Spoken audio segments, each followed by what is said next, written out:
Esame žieminio rapso pasėlyje, kur trąšos jau visos atiduotos, kurios yra numatytos šių metų derliaus auginimui.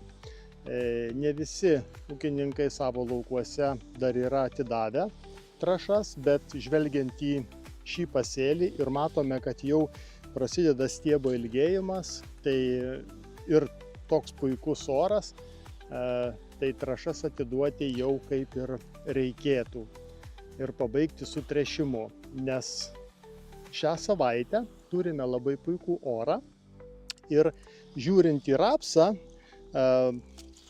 reikėtų jau atlikti pasėlių priežiūros darbus, kadangi akivaizdžiai matyti, kad rapsas jau matome, net nereikia perpjovimo daryti, matome, kad jisai pradėjęs sparčiai ilgėti ir žvelgiant iš viršaus jau gali matyti, reiškia, butonus.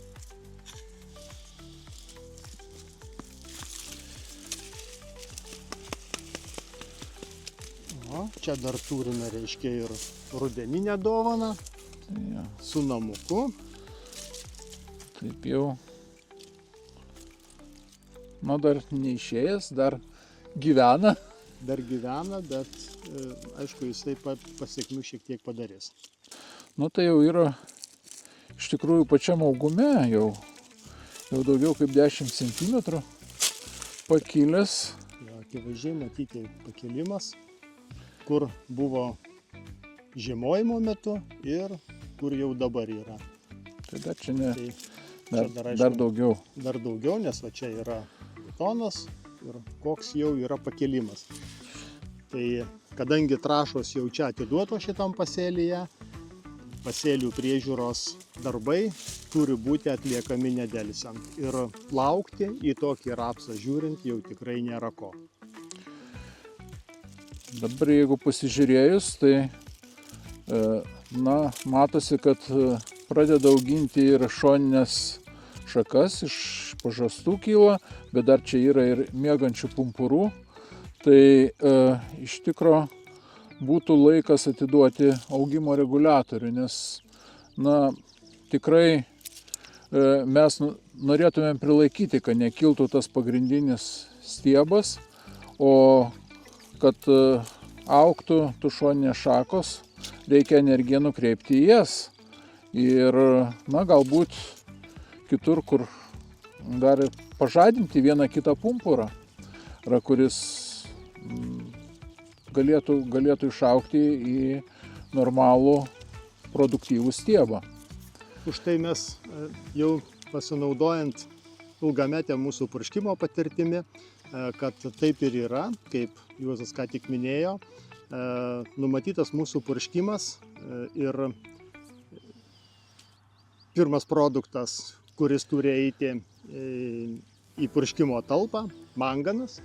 Manganas ne tik padeda įsisavinti maisto medžiagas, kurios jau yra atiduotos, nes, kaip ir minėjau, trąšos jau visos atiduotos, kad pagerinti jų įsisavinamumą, manganas atlieka svarbią funkciją. Kartu su juo mes, reiškia, atiduodame rapsui trūkstamą mangano kiekį ir paruošiame tirpalą, nes jis kartu ir atlieka, kadangi pH yra 2, tai atlieka svarbią parūgštinimo funkciją ir visas ruošiamas tirpalas tada jau augalui yra daug lengviau įsavinamas. Ir manganas, aišku, ir fotosintezę aktyvina, kas irgi svarbu, ypač kur dirvožemiai yra labiau šarmiški, kur tikrai įsisavinimas mangano yra blogesnis, sudėtingiau jį įsisavinti tai šarminėse dirvožemiuose. Tai šita tikrai priemonė, šita trąša per lapus yra tikrai labai svarbi ir reikalinga. Antras produktas, kuris yra naudojamas, fosforo trąšos, kadangi dabar po trąšų atidavimo regeneruojasi po žiemos šaknys, vyksta intensyvus šaknų augimas ir už tai atiduoti fosforo trąšas, kurias mes turime 5,75 NPK tokią sudėtį, tai labai gerai įsavinamas per lapus ir kadangi žemė vis tiek yra po žiemos dar šaltoka ir fosforo trąšas įsavinti nėra taip lengva. Todėl atiduodamos per lapus labai gerai suaktyvinamas augalas ir pradedama aktyviau leisti šaknelis. Žinoma, prie to paties iškart naudojame ir kalį su siera. Tai ta trąša, kuri labai gerai augale neša maisto medžiagas. Ir matome, kad iš tikrųjų yra visiškai gerai be pažeidimo stiebas ir tas maisto medžiagas pakelia per. Nes šių metų žiemojimas tikrai yra dėkingas ir vandens indai yra švarutėliai, sveiki, be pažeidimų, bet kalis tiesiog suintensyvina augale maisto medžiagų transformaciją greičiau po visą augalą. Už tai jo panaudojimas šiuo metu yra labai svarbus. Žinoma, prie to paties, jau kaip ir Juozas minėjo, labai svarbią vietą užima augimo reguliatorius. Tai mes naudojame artiną kartu su citokininu, kad pristabdyti intensyvų augalo augimą į viršų. Viršūninį augimą. Ir kad jisai pradėtų auginti su citokinino pagalba, pažadintų miegančius pumpurus, kaip čia matome, reiškia, kurie jie kaip ir yra, bet tik užuomazgos. Tai kad juos suaktyvinti ir kad juos paleisti, kad augalas daugiau suformuotų šakų, būtų pilnavertiškesnis ir galėtų maisto medžiagas tada daug aktyviau traukti iš dirvožemio.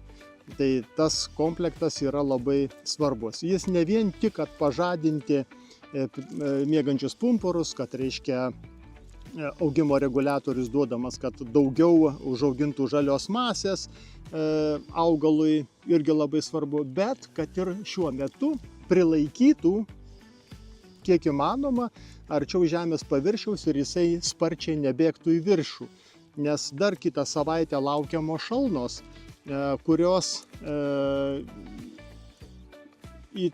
geros įtakos tikrai nedaro.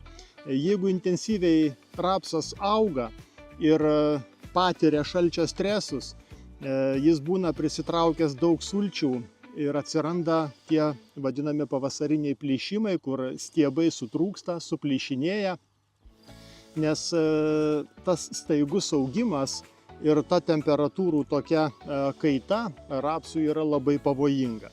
Tai kad ir to išvengti, dabar augimo reguliatorius yra labai svarbu. Plus kartu, žinoma, dar reikia pridėti ir sisteminį insekticidą. Dabar jis yra labai aktualus, nes jau prasidėjo kilimas ir nuo stiebinio paslėptas straublio dabar saugotis yra iš tikrųjų pats laikas, esant šiltam orui. O kartu ir nuo žiedinuko, nes irgi jau yra užuomazgos kylančios butonų į viršų ir labai greitai čia įsikurs žiedinukas, kuris būtent kol tikrai nėra didelės apimties, tas žiedynas padaro tada didžiausius pažeidimus. Tad kaip tik šiuo metu ir šią savaitę pasinaudoti gerų orų ir atlikti šitą visą purškimą, sisteminis insekticidas acetamiprido veiklioji medžiaga, kuri puikiai saugos ir nuo paslėpto straublio, ir taip pat nuo žiedinuko. O dar kalbant apie fungicidą, apie panaudojimą metkonazolo, artinos, tai vis dėlto yra ir pavasarinis dar fomozės plitimas. Aišku, tai nėra pagrindinis fomozės plitimas, bet jisai sulaikytų šitos ligos plitimą pavasarinį. Nes tikrai dabar nereikia pamiršti, kad dar yra tik balandžio 1 dienos. Tai kad ankstyvas pavasaris ir purškimai, sakyčiau, vadinami būtų anksti atliekami, bet jie yra labai svarbus. Ir dar ką reikėtų tiesiog prie to paties pridėti, litras boro. Tai būtų toks numatomas purškimas šiuo metu, žvelgiant į rapsų pasėlį, kuris atrodo iš tikrųjų, kaip ir minėjau, jau pakilęs. Ir tas receptukas būtų labai svarbus. Prilaikyti, neleisti staigiam augimui į viršų ir pamaitinti, atiduoti trūkstamas maisto medžiagas ir fosforą, ir manganą.